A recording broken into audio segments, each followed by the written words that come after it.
నమస్తే. నేను మీ కుప్ప పద్మిని. ఇన్నాళ్ళు మీ సపోర్ట్‌ని నాకందిస్తూ, మీ ప్రేమని నాకందిస్తున్న ప్రతి ఒక్కరికి కృతజ్ఞతలు.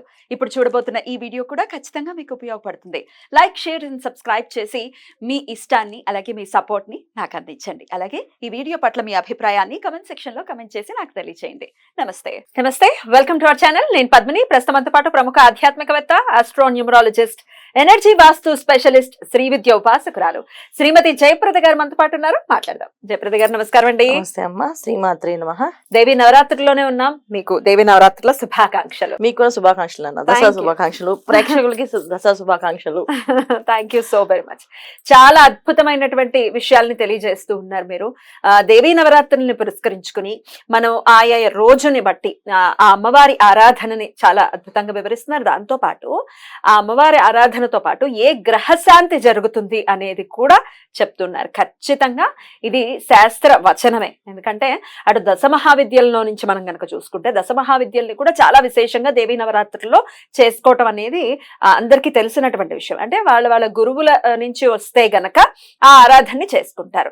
ఈ దశమహావిద్యల్ని అనుసంధానం చేసుకుని ఆ గ్రహ శాంతి జరగటం అనేది కూడా చాలా చాలా పండితులు చెప్పేటటువంటి విషయం.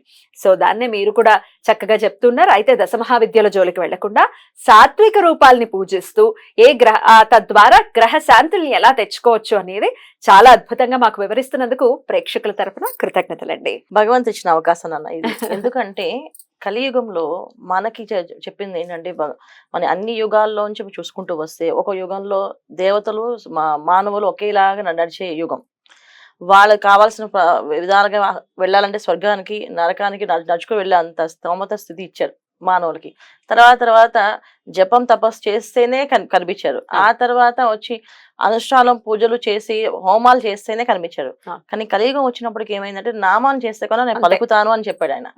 సో నామాన్ని చేస్తే పలికినప్పుడు మనం ఎందుకు అంత తీవ్రమైన తపస్సులు తీవ్రమైన పూజలు చేయాలి?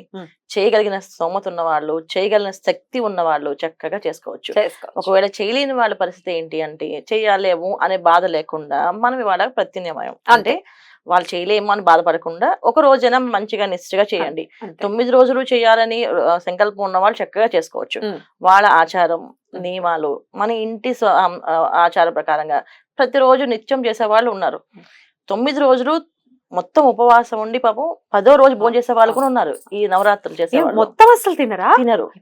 నవరాత్రులు అంతా కూడా ఏంటంటే పళ్ళు రసం పళ్ళు తినడము పానీయాల మీద ఆధారపడి ఉంటారు. జ్యూసులు తాగడం. ఆ 10వ రోజు దశమి రోజు భోజనం చేస్తారు. అలా నిష్ఠాగరిష్ఠులు కూడా ఉన్నారు మన దగ్గర. ఇప్పటికీ చేస్తున్నారు అలాగా. అలాంటి దాంట్లో మనం చేయగలిగితే అంత ధైర్యం అంత శక్తి అమ్మవారు వాళ్ళకి ఇచ్చింది. అది పూర్వజన్మ సుకృతం. మనకి రావాలని రావాలని కోరుకోవడం తప్పులేదు. తప్పకుండా చేయాలి. మరి 4వ రోజు అమ్మవారిని ఏ రూపంలో మనం కొలవాల్సి ఉంటుంది?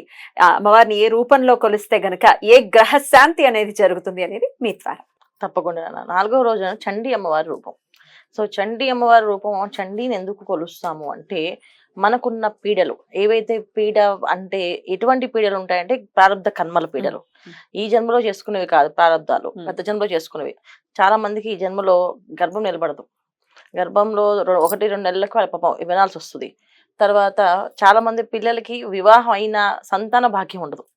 ఎందుకు అవ్వట్లేదో వాళ్ళకే తెలియదు. అసలు ముందు ప్రెగ్నెన్సీ రాదు. సో సంతాన భాగ్యం అనేది లేకుండా వాళ్ళు తిరుగుతూ ఉంటారు. సో ప్రెగ్నెన్సీ ఎందుకు రావట్లేదు, వచ్చిన ప్రెగ్నెన్సీ ఎందుకు నిలబడట్లేదు, ఎందుకు ఇవన్నీ జరుగుతున్నాయి అని అంటే ఆ కుటుంబంలో చేసుకున్న ప్రారంభ కర్మలు ఏవైతే ఉన్నాయో ఆ కర్మలన్నీ కూడా ఈ జన్మలో వాళ్ళు అనుభవించడానికి వస్తాయి. సో ఎవరికైనా సంతాన భాగ్యం గాని సంతానం సరిగా లేకపోవడం గాని ఒకరి సంతానం కలిగి వాళ్ళకి ఏదో ఒక లోపాలతో ఉండడం గాని ఇలాంటివి జరుగుతూ ఉంటే దీని వాళ్ళకి ప్రత్యామ్నాయం ఏంటంటే చండీ అమ్మవారిని కొలవడం. చండీ అమ్మవారిని కొలవడం వల్ల ఏంటంటే మన ప్రారంభ కర్మల్లో ఏవైతే ఉన్నాయో అవన్నీ తొలగే అవకాశం ఎక్కువగా ఉంటుంది.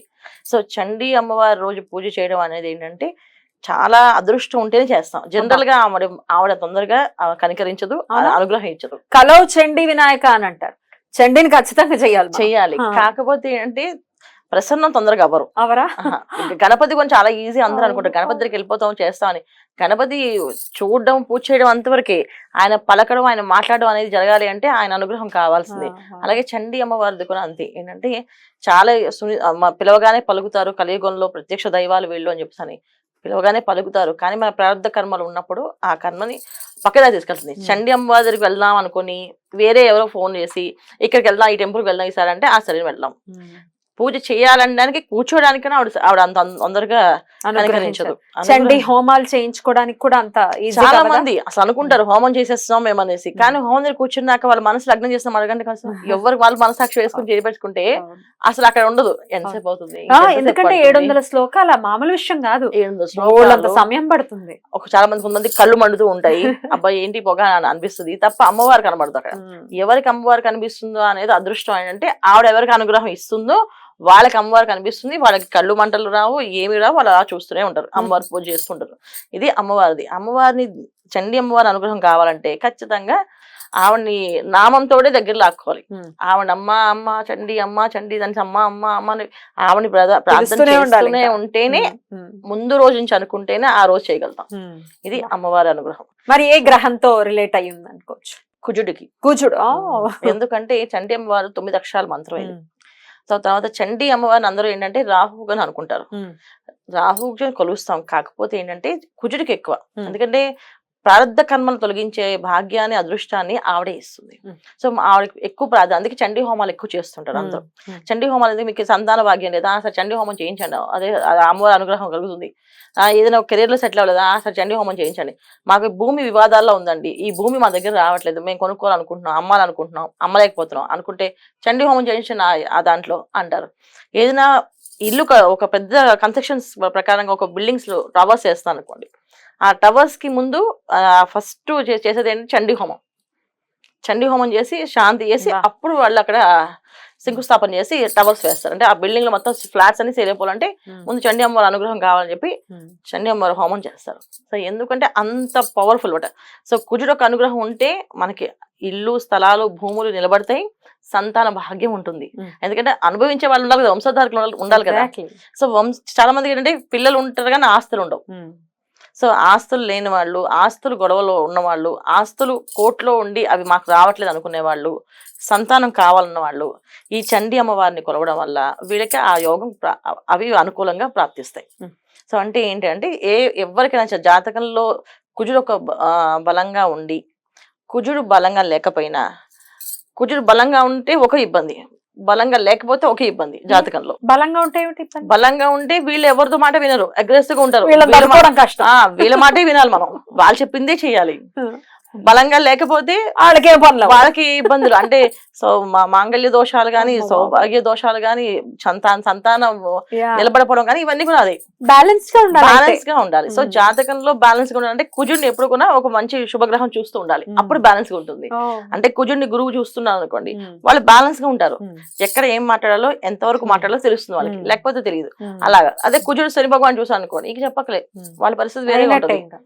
సో ఇలాంటి సిచ్యువేషన్స్ ఉన్న వాళ్ళు చండీ అమ్మవారిని కొలవడం, దేవి నవరాత్రులు 4వ రోజున చండీ హోమం చేయించుకోవడం ఇంట్లో. సో ఇది ఏంటంటే ఒక్క రోజైనా మీరు శ్రద్ధగా అమ్మవారికి చేయించేయండి, 9 రోజులు చేయకపోయినా ఒక రోజైనా శ్రద్ధగా చేసుకోవచ్చు. చండీ అమ్మవారి చండీ హోమం చేయించుకోవడం, తర్వాత చండీ ఆరాధన చేయడము, చండీ సప్తశ్లోకి పారాయణ చేయించుకోవడం. ఇప్పుడు హోమం చేయించుకోవాలండి ఇల్లంతా పాడైపోతుంది అనుకుంటే సరే చండీ సప్తశ్లోకం చేయించుకోండి. అంటే పాడైపోవడం ఏమిటి, అయ్యో చాలా మంది ఉన్నారు. ఎందుకంటే చండీ అమ్మవారి హోమం అనేది పెద్ద హోమం కదా, 16 చేట్లు అమ్మవారికి హోమంలో వేస్తారు కదా, ఖచ్చితంగా అమ్మ చాలా పెద్ద కార్యక్రమం కదా, ఇల్లు పాడైపోతుంది చాలా మంది చెప్తారు. నాకే చాలా మంది క్లయింట్స్ చెప్పేవాళ్ళు చేసుకోమంటే. జీవితాలు బాగా అవుతాయంటే కాదు, ఇల్లులు ఫర్నిచర్లు జాగ్రత్తగా ఉండాలి, అమ్మవారి అనుగ్రహం ఉండాలి పరిపూర్ణంగా, ఈ మైండ్ సెట్ మారాలి. అందుకని చండీ సప్తశ్లోకి పారాయణ చేస్తారు. చక్కగా బ్రాహ్మణ్ పిలిపించి సప్తశ్లోకి పారాయణ చేపించి చక్కగా భోజనం అది అన్నదానం చేయండి ఇంట్లో. తర్వాత చండీ అమ్మవారికి ఎర్రని చీర, ఎర్రని గాజులు, అంటే ఎటువంటి రంగు అంటే మెరూన్ ప్లస్ ఎరుపు కలిపిన రంగు ఉంటుంది, బ్రైట్ రెడ్. అది అంటే నిమ్మపండు రంగు వేరు, అది సారీ మిరపకాయ పండు రంగు వేరు, ఇది మెరూన్ మిక్స్ అండ్ వస్తుంది, కొంచెం మెరూన్ లో రెడ్ అనమాట. సో మెరూన్ లో రెడ్ కలర్ ది కాంబినేషన్ బాగుంటుంది, ఆ కలర్ లో చీర, ఆ కలర్ గాజులు. ఆ తర్వాత పుష్పాలు వచ్చేసి ఎర్రని గులాబీ పూలు. సో గులాబీ పువ్వులు అంటే ఎర్రనివి సెంటు గులాబీ అని చెప్పేసి అంట, అవి ఆ గులాబీ పువ్వులు అంటే కొంచెం స్మెల్ ఉండాలి, సువాసన కలగాలి. సో సెంటు గులాబీలు ఆ పువ్వులు పెట్టి అమ్మవారు అర్చన చేయడం. సో ఒక ముత్తైదుకి ఈ రంగు చీర గాజులు అన్ని ఇవ్వడం, ఒక బాల ముత్తైదు కొని సేమ్ ఇలాగే పట్లంగా ఇవ్వడం. ఇవి కంపల్సరీగా బాలమ్మవారికి చేయాలి, తర్వాత పెద్ద సువాసినికి చేయాలి, ఇది బాలముత్తైదుకి చేయాలి, సువాసినికి చేయాలి. Right. ఈ పూజ చేయడం. నైవేద్యం ఏం సమర్పించమంటారు? పులిహోర, చింతపండుతో చేసిన పులిహోర, చింతపండు చేసిన పులిహోర, తర్వాత బెల్లంతో చేసిన పరమాణం. సో పరమాణాలు పంచదార వేసి చిట్టుకొని చేస్తారు, చక్కెర పొంగలని సారా కాకుండా ఓన్లీ బెల్లము తర్వాత బియ్యంతో చేస్తారు, పాలు పోసి చేస్తారు, అది బెల్లం పరమాణం. ఇవి నైవేద్యం పెట్టాలి. అన్నదానం చేయాలి, అన్నదానంలో మీరు ఇష్టం ఏమైనా పెట్టచ్చు. కాకపోతే ఇవి ప్రసాదం మాత్రం అమ్మవారికి ఇవి పెట్టడం, ఇవి మాత్రం నైవేద్యం పెట్టింది మీరే తినడం. సో ఇంట్లో ఎవరైతే కోర్టు సమస్యల నుంచి కానీ లేకపోతే ఆర్థిక ఇబ్బందుల నుంచి కానీ లావాదేవీలు ల్యాండ్ నుంచి ఇరికిపోయిన లావాదేవీలు కావాలి, ల్యాండ్ సేల్ అవ్వాలనుకునే వాళ్ళు ఆ స్థలంలోకి వెళ్ళి పూజ ఎంత అయిపోయిన తర్వాత అమ్మవారికి చేసిన పుష్పాలు ఉన్నాయి కదా వచ్చేసి ఆ స్థలంలో కాస్త జల్లండి. ఆ స్థలం తొందరగా సేల్ అవుతుంది. అంటే స్థలం అమ్ముడు పోలేకపోతుంది, అమ్మలేకపోతాం అనుకున్న వాళ్ళు అమ్మవారి పూజ అయిపోయిన తర్వాత ఆ నిర్మాల్యం కాస్త ఆ స్థలంలో వేస్తే అక్కడ నెగిటివ్ ఎనర్జీ బయటికి పోయి మీకు ఆ స్థలం అమ్మి మంచి రేటు వస్తుంది. మీకు ఆ స్థలం అమ్మితే చేసుకోవచ్చు. సంతాన భాగ్యం లేదని అనుకునే వాళ్ళు ఆ నైవేద్యాన్ని భార్యాభర్తలు మాత్రం తినాలి, ఎవరికి పెట్టకుండా. ఓకే, అప్పుడు కలుగుతుంది వాళ్ళకి. అద్భుతం. అయితే అమ్మవారి దగ్గరకు రావడం అనేది అంత ఈజీ కాదు, అమ్మవారి దగ్గరికి వెళ్ళలేమో అని అంటున్నారు కాబట్టి ఏదైనా నామంతో అమ్మవారిని ప్రసన్నం చేసుకోవచ్చా? తప్పకుండా. అమ్మవారిని శ్రీ చండికాయ నమః అనుకుంటూ శ్రీ చండికాయ నమః, చండికాయ నమః అని అనుకోవడం, లేకపోతే దుర్గే రక్షిణ్ నమః అనుకోవడం. కంటిన్యూ ఏది ఈజీగా అనిపిస్తే అది అనుకోండి. శ్రీ దుర్గే రక్షిణ్ నమః అనుకోవచ్చు, శ్రీ చండికాయ నమః అనుకోవచ్చు, లేదా చండీ మంగళ స్తోత్రం అని ఉంటుంది, ఆ స్తోత్ర పారాయణ చేసుకోవచ్చు, ఆ శ్లోకాన్ని చదవచ్చు. చాలా బ్యూటిఫుల్ గా ఎక్స్ప్లెయిన్ చేసుకుంటుంది అనేది నెక్స్ట్ వీడియోలో తెలుసుకుందాం. థ్యాంక్ యూ అండి. నమస్తే. నమస్తే అమ్మ. శ్రీమాత్రే నమః.